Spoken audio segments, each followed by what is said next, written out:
Why is data so important for artificial intelligence? So the key is that somehow inside the data there is information. So this information is something that many professions try to find inside this data. Typically a journalist will try and find the information inside its data. The clerk, which works in the legal world, is going to try and search through huge amounts of data to find information. The doctor, when trying to face a patient, will go through the history of the patient, which is just data, to try and find the relevant information. So all these are cases where the idea is to transform data into information. Data is something we learn from. So in the previous professions, we were just looking for information, but we're trying to go faster by learning rules. Doctors are going to learn from data by looking at thousands and thousands of cases.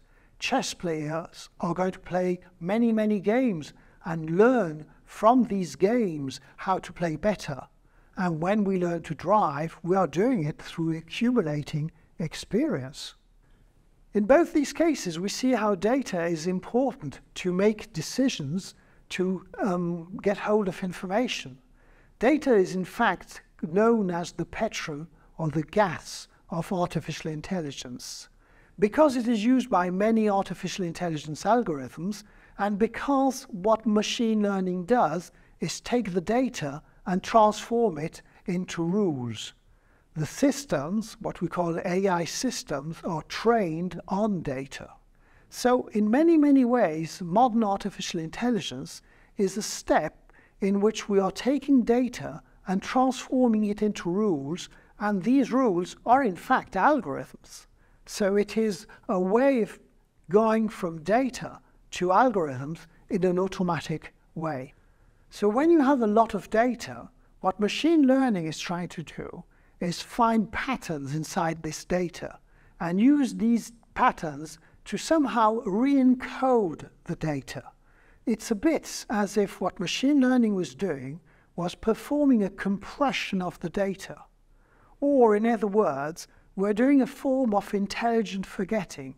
We have got all this data, and we would like to replace it by something much more compact, much smaller, and forget about the data.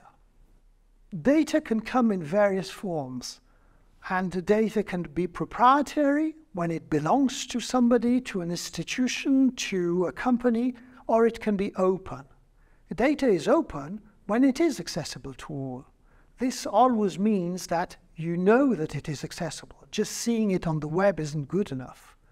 But governments are often going to encourage open data because they know that if the data is open, small companies and researchers, or really anybody, can use this data to build new applications.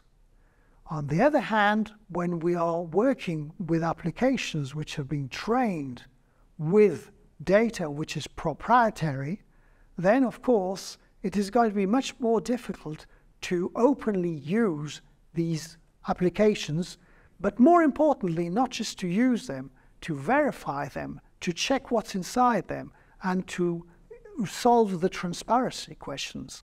Of particular importance towards this question of transformation of data into algorithms is the case of large language models. These are, at least as we see it in 2023, extremely modern devices that have been making the headlines since the end of 2022. Typically, they are generative, pre-trained transformer models, and they have a huge amount of parameters to define the models. So on one hand, you have got a huge amount of data, which is just raw text. It is calculated that about 570 gigabytes of text, which comes to be about 3 billion words, have been entered into these systems.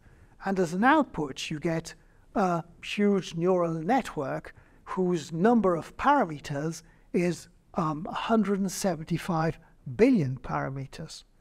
Since then, more extensive models have been built, one of the first being the European Blue model, which arrived in November 2022. In very short words, how does a large language model work? The idea is that these systems are trained to predict the next word. So if you're able to predict the next word, then you can predict the word after, and the word after, and the word after. One image of this is what happens when you use your mobile phone and you're given 3 words that are predicted to be what you should be wanting to use next. Suppose you always chose for the middle word, then with that system you would get an image of how the system works.